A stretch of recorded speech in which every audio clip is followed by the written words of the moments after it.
This is the Purple Team podcast. I'm Eliza-May Austin. I'm joined today by Tom Heenan, the Managing Director of Ruptura InfoSecurity.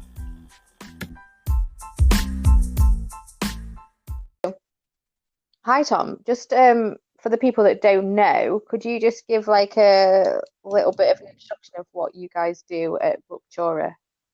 Yeah, sure.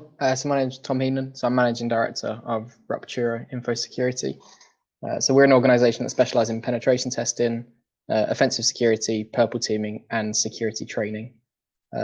Offensive security is probably where we excel, offering bespoke pen testing, custom tool development, and overall red team and purple team services. Awesome. How long have you been going with Ruptura? It's about 2 years, isn't it? Yeah, just about 2 years now. A wide variety of clients. We're now branching out to try and help smaller businesses. So those often with not massive security budgets or huge members of staff, but they're the ones who really need help. So we're working with them a lot as well. Cool. So I noticed you said like offensive security is your like bread and butter. For anyone that doesn't know and they're thinking that they need a penetration testing, but they're considering purple teaming, what really is the difference between penetration testing and purple teaming, would you say? So really it kind of comes down to scope. So in a penetration test, the scope might be to target a specific application or a specific piece of infrastructure. Although in a purple team, it's more goal-based. So a goal could be, can you compromise a director's laptop? Can you change a background on a CEO screen? Can you exfiltrate confidential personal data? Things like that, rather than in a pen test saying, can you just assess this system for vulnerabilities? It's a completely different way of thinking and testing. Yeah, cool. That's a good explanation, actually. Yeah, can you access customer data is a lot different to can you find vulnerabilities in this application? Precisely. So, yeah, awesome. Let's just imagine that you've got a large organization. There may be a really old, established multinational corporation, and they're interested in doing purple teaming, but they've got a lot of bureaucracy at play. Like, how can they go about kickstarting that internally? I mean, really, you would need a fairly good support from their either their CISO or security managers. You'd really need people driving that security process, especially for multinational organizations. It's not unheard of to do an exercise against a specific branch. So it might be you target not the UK branch, but you might target a Swiss branch or a French branch.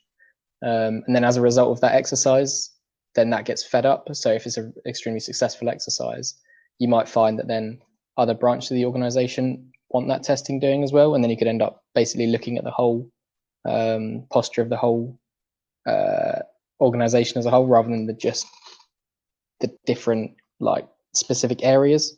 So it's interesting that you should say that, actually, because the way I see it, a lot of times there's a CISO or a CTO that's really bought into the idea and they really want to go with it because they see the benefits when it comes to purple teaming. But me and you have both come across previously when we've worked together on projects that the hardest thing is getting cultural buy-in from the technical teams that are sort of set in their way in their individual silos. So like from like a culture perspective, what can companies do to get people, like internal people, sort of on board?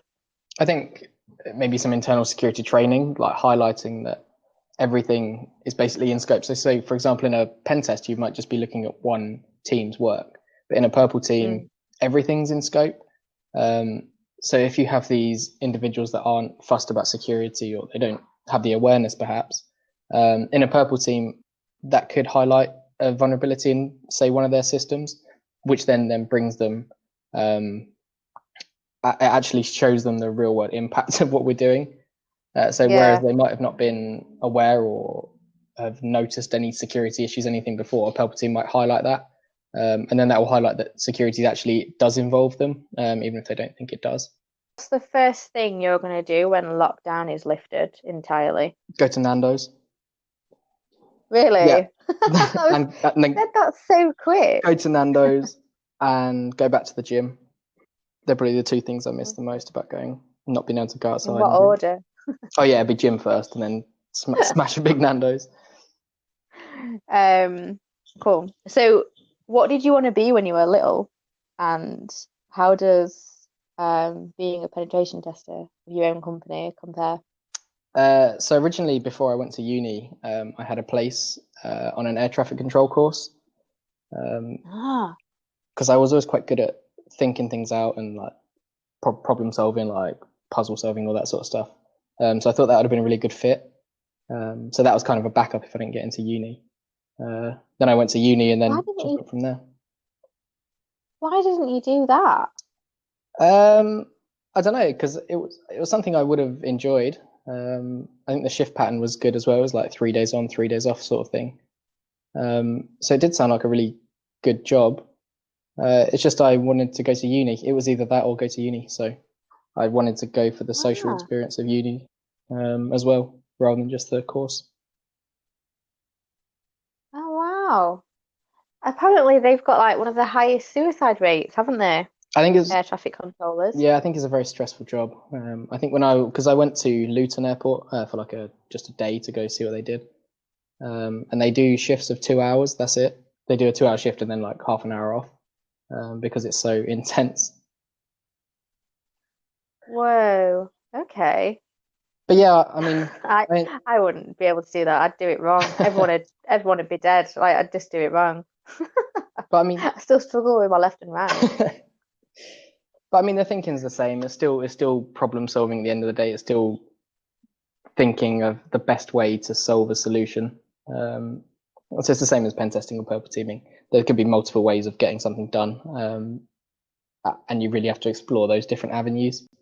I guess it's similar to how you would do an ATC job. It's all very logical thinking, and I think the best testers that I know all have a specific mindset of that.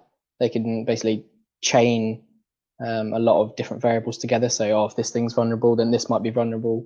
I think it's the people that think a bit too linear that often struggle to see how we work. So what sort of personality traits do you see in yourself and other people that you sort of admire in the offensive security side? What personality traits do you think you guys have in common that enables success in that area? I think people, if you don't give up, then that is the best way. And that just reflects the best. Like, say if there's a problem and you can't solve it one way, you have to be able to think, oh, there's got to be another way. There's no thinking, oh, this just doesn't work, because there will be another way it will work. So if you can't get a specific exploit to work, there will be a way you can do it. You just probably haven't thought of that way, or maybe no one else has thought of that way yet. So you've got to be able to be intuitive. You've got to be able to think, and you've got to have that mindset that there is a way to do this rather than there isn't a way to do this. I think that's what really makes the best testers. I mean, if you look at everyone's research, people are putting out research every week, and if they had the mentality of, oh, this doesn't work, then the research would never come out. It's like tenacity then. I would say as well, I would say the best testers and the best people in offensive security they're not your stereotypical nerd. They're more down to earth. They're just intelligent people who are good at client communication as well.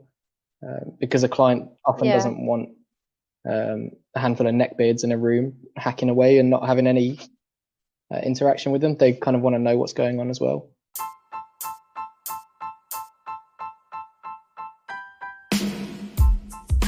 This is a really cheesy ad break. This podcast was brought to you by Pocket Seam, the world's most cost-effective seam service. Because you are in someone else's environment, and ultimately offensive security is defense. It should be used ultimately for defensive measures. Yeah, exactly. So I'm always really dubious of penetration testers that don't relay the information they've found very well. I think especially because I feel like they don't understand it. I think especially with our clients at the moment, where we're taking on smaller companies who this might be their first pen test, for example, it's really important that we are quite verbose as to tell them what we're doing. So you want to walk them through it. You want them to understand, if not all the technical details, but you still want them to understand the process and why it's important. So yeah, I think soft skills are really important as a consultant, as a offensive security tester as well. Yeah. I mean, there's merits Yeah. to both. I mean, you could be one of those wizards who's really, really good, but doesn't quite have the social skills. But then that's kind of a sort of different role to a consultant. So I think there's definitely benefits of all personalities in this field. And kind of the point of a team. Yeah, exactly. So I've come across quite a few people that see purple teaming as like a different thing, and they have different processes behind it. I know at that security company, we developed our own methodology behind how we run it as well. So at Ruptura and under your guys, what does purple teaming look like? What's the methodology that you guys use? So for us, it's quite a vague methodology because it's goal based. So the goal, like we said earlier, would be to exfiltrate some confidential client data out of the environment. The ways we do that, Yeah. it differs depending on the job. So there could be one job where we can achieve a domain admin, for example, in the first 2 hours. But then there might be another job where we can't actually get any foothold at all for the first week. So, I mean, really, the whole point of it is to emulate an attacker. So you really want to use them techniques that people would use in the wild in an attempt to compromise an environment. So whether this be generating custom payloads, custom tools. I mean, there's obviously set methodologies depending on what you see, but the entire workflow could differ depending on what defensive measures they got in place, what the environment looks like, what operating systems they're using, things like that. Yeah, I mean, it really just depends. So I'm always harping on about threat emulation and the fact that you need to make any testing that you do applicable to that customer environment. And I know you feel exactly the same, but I feel like sometimes I just harp on about it too much. So can you say from your perspective, why does the benefits of testing aligning to your most likely adversaries outweigh just broad scope testing? Well, I mean, it's if you have a targeted attacker, they are gonna get in, and there's gonna be security weaknesses in your environment. That's no one is perfect. So thinking and testing like one of these threat actors that you know is targeting you, that closes off a big gap in your security posture. So if we find an issue that we would have only found through testing this specific way, or using techniques that a specific adversary would use, then you have secured yourself against one of your potentially biggest threats. And I mean, if you, in a purple team, if you would not just look at one attack path either, you would cover multiple attack paths. So the whole aim of it is to test or use tools or techniques that multiple adversaries would use. So when you come to remediating these, you can actually say, oh yeah, this technique was used by this hacking agency back in, I don't know, in March. Now we've mitigated against this technique. So you can actually see the progress of how your defensive capabilities match up to real world attacks, rather than just a wide Nessus scan of your environment. This is actually targeted testing, emulating real threat actors. I've come across a company before that they started speaking to me about purple team, and this is just like in passing at a conference. Yeah. And I said, you know, they had a really large infrastructure, big name. I was like, is it something you'd be interested in talking to us about? And he was like, no, we do purple teaming. We've been doing it for ages. And I was like, awesome. Like, how are you making that work? Like, how are you doing it? And he said that they were doing vulnerability scans, and then the SOC were remediating the things in the vulnerability scans, or they were accepting risk, which to me is just so not purple teaming. And like you say, I mean, it's good that they were doing that. That's great that they were doing that, actually, because it's a lot more than a lot of places do. So in terms of maturity, that's awesome, but it's certainly not purple teaming. And I think the reason for this podcast is I want people to know what a healthy purple team operation is. And like me and you are very much on the same page about it's testing and remediation based on actual applicable threats, and that's it. It's not, rocket science or anything crazy. No, I mean, like you said, there's benefits of running vulnerability scans, of course. Except it's just is, a purple team is fluid. It's the same as a red team, effectively. It's fluid. You're constantly thinking on your feet. You're coming up with scenarios to get past a blue team or to identify where a blue team could improve in the purple team sort of setting. If a constant vulnerability scan is being run, there's no initiative on either side because the blue team always know what to look for, and the red team is just a scanning tool. There's no human element to it.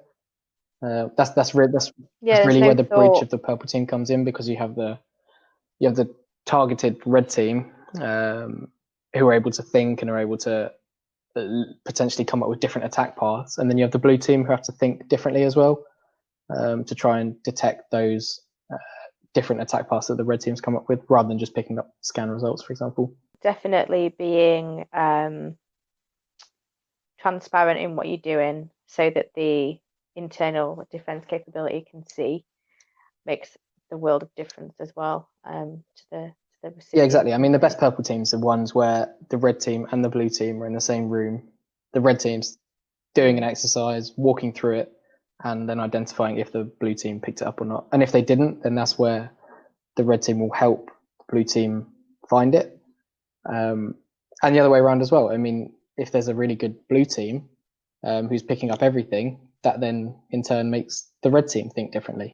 So there's been times on a job where I've been getting picked up through using specific techniques, and I've had to program a new tool to use a different protocol or whatever to get around it. And then you learn as an attacker that you have to think, or that this new tool now works. And then the blue team then implement a fix to detect that tool. Yeah, so everyone's getting upskilled. Yeah, this is such a useful way of like developing your team's skill base and their knowledge. So that was Tom Heenan, the Managing Director of Ruptura InfoSecurity. Thank you so much for joining me, Tom. It was a really great, relaxed conversation with someone that's very much on the same page. No problem. Thanks for the time.